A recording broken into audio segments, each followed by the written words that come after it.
So today's agenda is really, my goal is to help you guys get up and running to be able to start your own peer consulting sessions at work.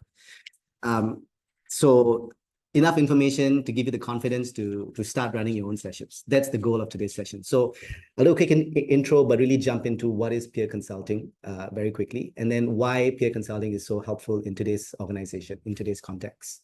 I'll talk about the structure of a peer consulting session, give you guys some helpful tips to make sure that with that structure, you can implement it and execute it with confidence. And then talk a bit about the role of a facilitator in peer consulting as well. And then finally close off with some sort of like reflections from having done this for the last 10 years, and also some advice on like when to run peer consulting and when not to run peer consulting. So I'll go through this bunch of information. It's a very small group, which is great because you can pop your questions in the chat. I will either answer them as we go if it's in the flow, otherwise I'll save them for later and get back to them. So just pop them in the chat. That'll be helpful. Okay, so let me just do a quick introduction. As I said, I'm the founder of Corehort. I've spent the last 20 years sort of like in the talent space. Early in my career, I was doing corporate training, so running workshops on all the management training skills for multinationals in Southeast Asia.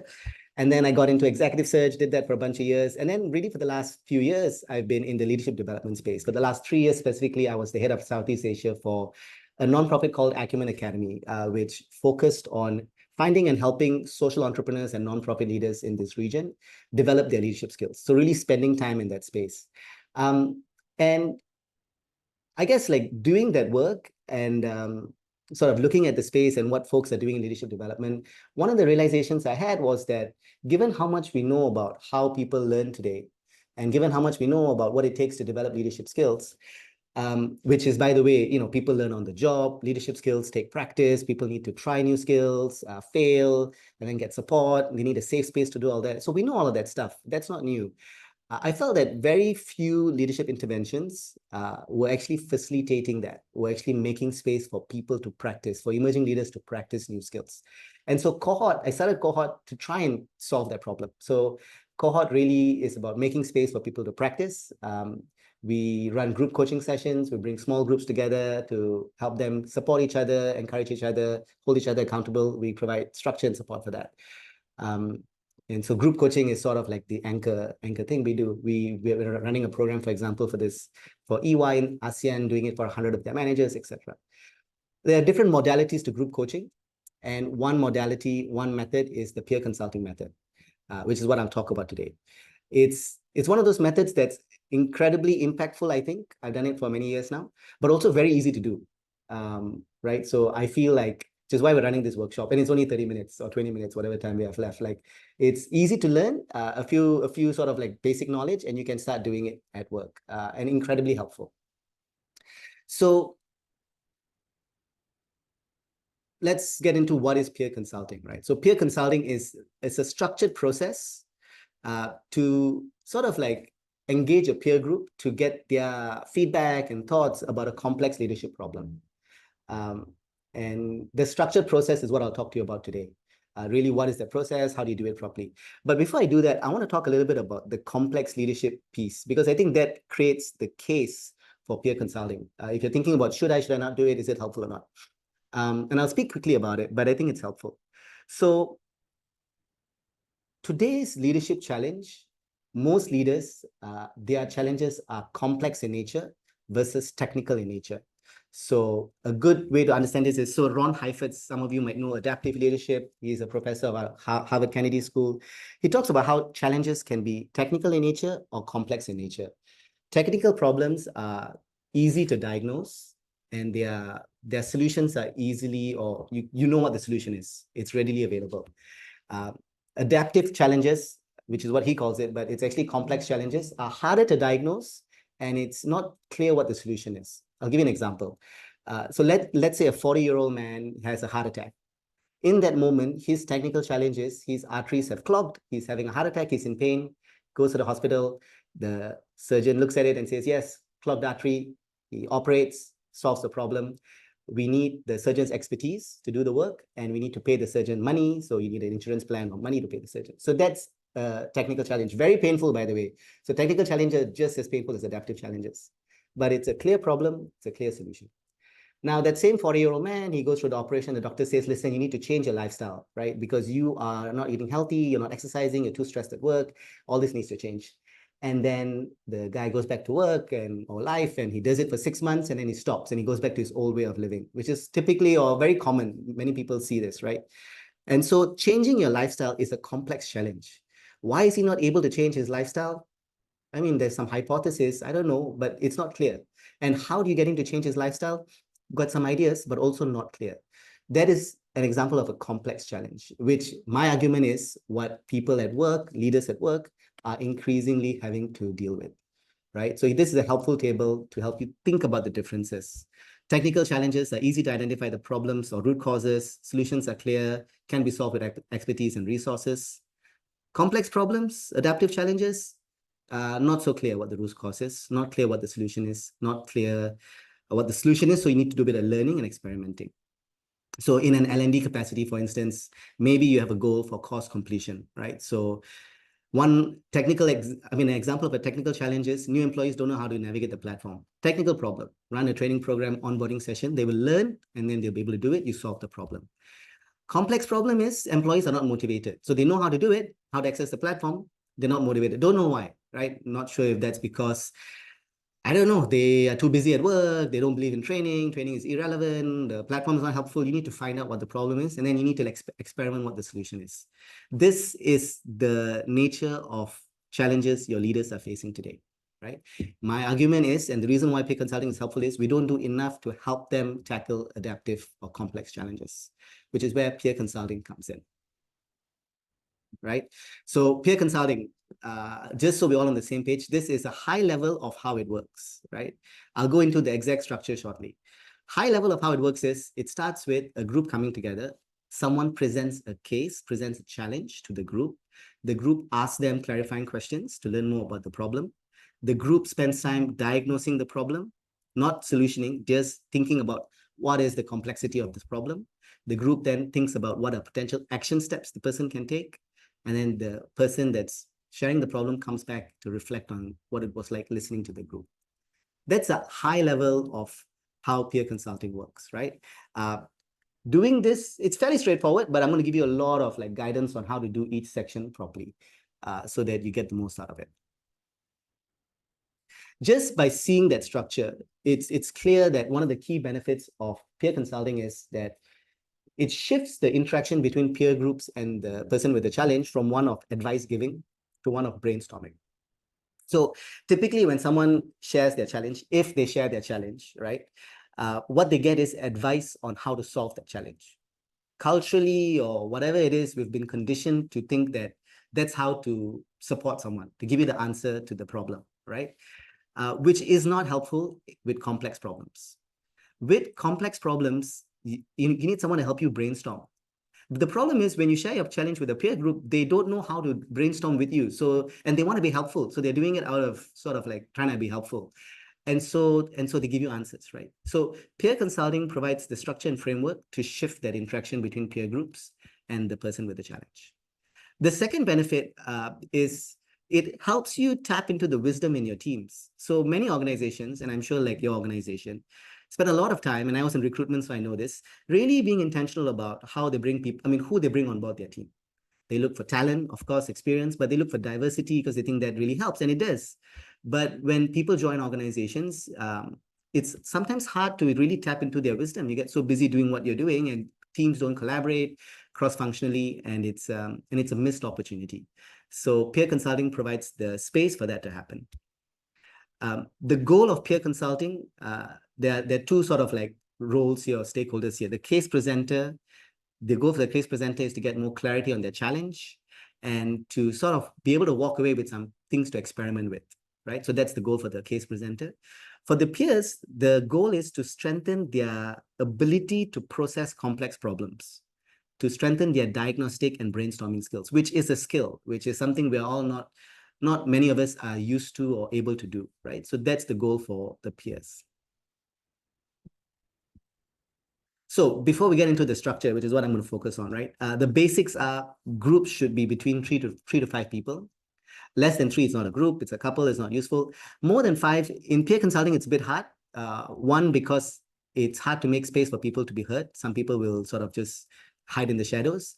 But more than that, when you run peer consulting, the goal is to make sure that everybody in the group has a chance to share their case, and it takes time. So when you have more than five people, it's hard to make sure that you are doing it enough times to get everyone to share. So five seems to be like an okay amount of time commitment for people to show up for each other. It can be done virtually or in person. I think one of the important things to assert or to establish with peer consulting is the confidentiality part. People must feel like they know what they're sharing is confidential. And group members must commit to being fully present. So like you can't say like, hey, we're going to do peer consulting. Would love for you guys to join us and be part of it, and sort of just put out that invitation. That's not enough. You need to sort of make sure people understand what they're coming for. The invitation is like, we think you'd be great to join us for peer consulting, but the ask is that you're fully present, because these are challenges that are meaningful to people, that matter to them, and we need you to like really be participating in the process, right? So that's required. There's a time element to the structure, and so you need to nominate a timekeeper to help with that as well. So here is the structure. I've taken that 5 steps and sort of given a bit more sort of structure to it, right? Let me start by saying that I've put it down for 30 minutes. And in my opinion, that's the shortest amount of time you can spend on peer consulting for it to be meaningful. Ideally, you can spend more time, 60 minutes. And to do that, just double all of the time allocations on the second column. But let's say you're new to it, you're a bit nervous about running it for 60 minutes, not sure if people will talk for so long, etc. 30 minutes is a good starting point with the aim of working up. And this is how it works, right? So case presentation at the start, someone shares their case. In this first 5 minutes, the case presenter shares, and I'll give you some tips on how to do this well. Case presenter shares, everybody else listens. So no one else talks. Nobody says like, oh, can you please explain that a little bit? Only the case presenter shares. The second part is the fact-finding part. Here, the peers get to ask questions to the case presenter. So here's where they go like, hey, you said this, can you clarify? Or I was curious about this, can you please clarify? I'll give you tips on how to do this well as well. The third piece is the largest time allocation. It's the diagnosing piece. So notice it's not the solutioning piece, it's the diagnosing piece that we're spending most time on. Diagnosing is where the group sort of like tries to interpret the challenge, like what is the complexity here, etc. Right? So they sort of go through this thinking. What's unique about peer consulting, at least the version that I'm suggesting you guys follow, is that it requires the case presenter to sort of like be away. So if you're in person, the suggestion is ask them to turn their seat so they're looking away. Or if you're online like this, they switch off their video. And the value of that is that it creates the sense of freedom for the group to sort of like discuss as if their case presenter is not in the room, but the case presenter, of course, is a fly on the wall listening in, which is helpful for the case presenter as well, to sort of have this unique opportunity to hear people talk about their problem without you really sort of being in the room. Then they move into brainstorming, which is what people love. So how can this person move forward? What are potential solutions or experiments? And then the case presenter reflects, right? So this is a general overview. In your head as a facilitator, you know this is what you're walking through the folks, right? This is a more detailed, and I'm not sure you can see all of it. I'll walk through it and I'll share a slide if that's helpful. But this is the more detailed guide of how to go through each section, right? So in the case presentation, the goal is for the case presenter to share as much as possible, as succinctly as possible. So you don't want them to go off on a 10-minute ramble. You want them to share as much about the problem, the different elements of the problem, as succinctly as possible. So things like, well, what is the problem? What they've tried and failed at, what has worked a little bit maybe, who are involved in the problem, who are stakeholders in this, and why does the problem matter so much to them? So here the case presenter speaks and peer groups or the peers listen. But the nudge as a facilitator to the group is that you listen and you watch not just for what the person is sharing. You take all of that notes, of course, but you're also trying to assess or trying to like suss out what is not being shared. You're trying to look at body language to assess like what is this person avoiding or not saying or really bothered by as they share, right? So it's very active listening that the peer group is doing at this stage. And then once that's happened, and don't sort of like shortchange the case presenter in the 5 minutes. Sometimes people would say like, oh, this is my challenge, and they'll be done in 1 minute. And then leave space, do the whole 5 minutes, leave space for silence. And then what you'll often see is like, oh, okay, since I have time, I'll share about this as well. And then suddenly you get this whole other dimension to the problem, right? And this is the nature of complex problems. It's sort of all these hidden dynamics in the problem. So don't sort of shortchange on the time. The time is structured in a way to sort of really make space for each section. So fact finding, here you want folks to be like explorers, right? We are so sort of used to finding solutions to problems. So even as the case presenter is sharing, the group typically is like, oh, I know this problem and I know the solution. It happened to me already. So they sort of ask questions like solutions. So they're like, hey, have you tried this solution for that problem? We don't want questions like that. We want the group to really play the role of an explorer or researcher and just ask open-ended questions, clarifying questions to get as much information as possible without solutioning at this stage. The questions should be kept short, but should sort of like create space for the case presenter to share as much as possible. The third section, which is the diagnosing, is the longer section, right? Here, the group is not solutioning again, but generating as many interpretations of the problem as possible. So like, what is so complex about this problem? Is it a complex problem or is it a technical problem? What is complex about it? What are the hidden dynamics? What's the politics behind this? And the goal is that they do it in a way that sort of is independent of the case presenter's reaction, right? Which is why they turned away. So what you don't want is for them to discuss something and the case presenter to like eyes light up. Then they feel like they're onto something. Or for the case presenter to look frustrated, then they'll feel like they shouldn't go there. So you want them to do this in a space where they feel like they have the freedom to sort of discuss. I think one of the things about this section is to keep it as diverse as possible. Sometimes groups feel excited. They feel like, oh, we figured out someone comes up with a suggestion or a diagnosis and they're like, oh yeah, that really makes sense. And then they spend a lot of time talking about that particular diagnosis. And that's not what this is for. Maybe it is useful, but the idea is to keep it as diverse as possible. Once they've done the diagnosis, then they get into brainstorming, which is what most people love because it's coming up with ideas to act and solution. Here, you want to get them to come up with as many as possible, as diverse again as possible. So no one big solution, as many solutions as possible, and as diverse as possible. And then finally, you want to make space for the case presenter to come back and reflect on what it was like listening to the group talk about their problem. And this is really how this is productive, right? So the case presenter sort of reflects on what struck them and talks about what they'd like to try as they move forward, if anything. Yeah, and so this is generally what a peer consulting session looks like. It's not very rocket science. I mean, it's pretty straightforward. It takes a while for groups to know how to sort of interact in them. So the first session is going to be, of course, a bit rough, but as people do it, they get used to how it works, and they'll get used to it. If you have questions on this, I'm happy to answer them. You can put them in the chat. Let me just talk to you about the facilitator's role, given that structure, right? I mean, the first thing to do, given there's a clear structure, is to share the structure. I think that's the first role of a facilitator, and to do it as elaborately as possible. So like how I walked you through what each section is like and why it's important and what you should try and do. If you can do something like that, that's very helpful. The second one is, I was a bit not sure to put that there or not, like creating a trusting environment. That's like required for this to work. But I think there's only so much a facilitator can do to create a trusting environment. I think one is to make sure the confidentiality sort of clause or requirement is sort of asserted. But I think when you put the group together, you need to try and put a group that you feel would be able to trust each other. And that is on the facilitator to sort of figure out, right? You want to, as much as possible, encourage the group to challenge themselves and each other. So especially maybe at work with colleagues, people are hesitant to challenge each other. For example, in the diagnosis, they probably can diagnose this and talk about how the case presenter is not doing something they should do, but then to avoid stepping on toes or upsetting the other person, they don't.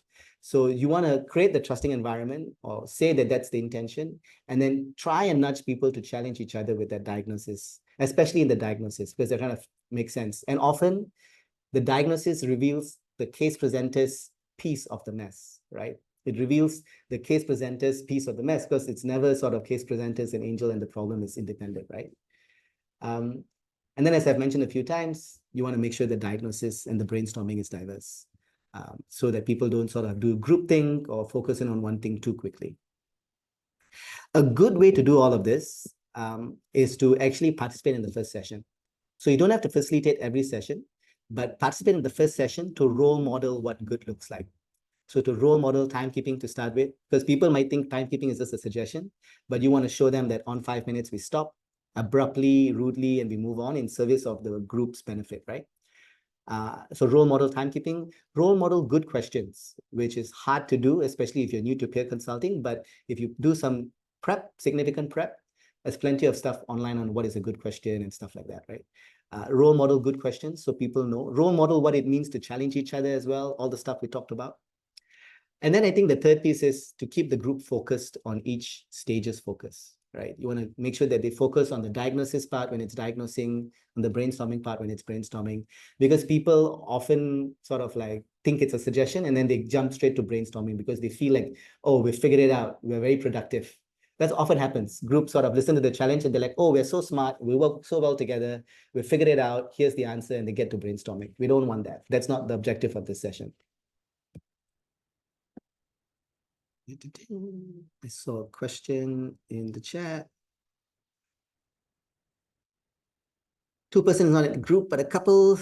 I have 2-person session coming up. How would you modify this for the situation? If it's 2 people and you, then you can be part of the peer consulting, Rahul. So if 2 people are in the session already and it's you, then you can join the session. That's a good solve. Otherwise, I'd invite someone who would be a good peer member who would benefit from this. Or it's you and another person, then you probably want to find someone to invite in who would really benefit from it as well. Or maybe it's not a good solution for that particular session, right? Not a good. Right. So some things I've realized I've done this for like literally 9 years, and some things I've learned, maybe it's helpful as you think about it, right? I found that I'll talk about challenges as well.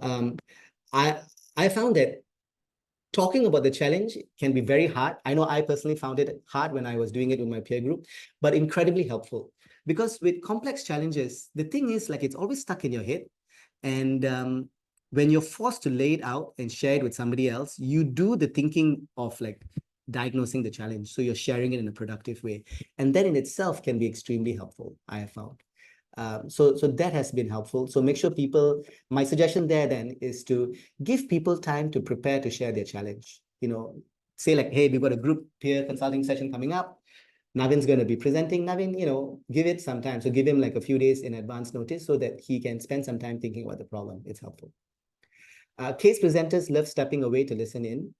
I found that as well because this ability to be a fly on the wall is super unique and interesting to people. So my advice there is make sure you do it properly. So don't like say like, it's okay, you can sort of stay in. No, like get them to really turn around, do the whole drama of it. It's very helpful. The third piece is on the emotional reactions piece. So for case presenters, and this is a facilitator, you can nudge them. It's helpful. Often they have emotional reactions to what's being diagnosed. The emotional reaction can be excitement because the diagnosis or the brainstorming is validating to them. When the group sort of comes up with a solution idea that is what they're thinking about, it's very validating. They're like, yes, that's exciting. But often it also can be frustrating. So when the group diagnoses and says something like, oh, Navin should be speaking to his senior manager and he's avoiding that conversation because he's afraid to. That can be frustrating because it is something they don't want to deal with. And so emotional reactions are a good data point. As a facilitator, you should try and note that and sort of nudge people to dive into that by themselves, right? And then the final part is like, many people think peer consulting is like about the case presenter. It is not. Well, it is, right? It's of course useful to the case presenter. I found that it's extremely beneficial to the peer groups. Peer groups walk away thinking or developing an ability to solve problems differently, right? This process of diagnosing, being forced by the time requirements to diagnose and then to brainstorm, that develops a particular muscle that they then apply to their own complex problems. So I found that it's extremely beneficial to the peers in the group as well. It's not just about the case presenter, it's about the peers as well. Their ability to solve complex problems or see the complexity in problems, because most problems have technical elements and complex elements. The ability to see complex elements increases significantly. And finally, when to use it. Here are some like, easy times are like when you're running a leadership retreat. And often, when you run a leadership retreat, you have all this time because you've gone off somewhere and you want to make sure they spend it doing something productive. This is a good activity to do it on your downtime. So group people up and say like, hey, after dinner or after we're done in the evening session, find some space and do a peer consulting session with each other over the next 2 days, make sure everyone is done, right? It's a really good activity for that. It helps build the group relationship as well. It can also be done after leadership programs, especially when you're talking about how to solve complex problems, for example. It's a good follow through for people to come back together after a 2-day workshop to keep helping each other solve their problems. Also great for cross-functional teams. And speaking to my point of tapping into the wisdom in your teams, getting cross-functional teams to work together on this is also helpful. When not to use it, I think the situation to not use it is when the peers might be significant stakeholders in the problem. So let's say you put together a peer group of team members from the same team, that's fine. But someone wants to share a problem about toxic work environment and it's about the team. I wouldn't suggest you do peer consulting for that. It's not the most helpful maybe because the peers are stakeholders in the situation. So you want to avoid that. Most of the time, the case presenters know better and they don't. But just avoid this as a facilitator. All right. So that is also us at time. That's peer consulting. If you have any questions about it, you want the slides, drop me an email. I'm happy to share. And yeah, if you're also looking at group coaching and stuff and want to chat about that, I'm happy to chat about as well. This is my details. Someone asked about typical challenges. I think I covered some of it already, but if you have more questions about specific challenges, drop me an email. I'll be happy to answer as well. All right, guys, I hope that was helpful, super fast and to the point. If you have any follow-up questions, drop me a line and I'll be more than happy to help out. But I hope you guys get to apply it. Thank you very much. All the best.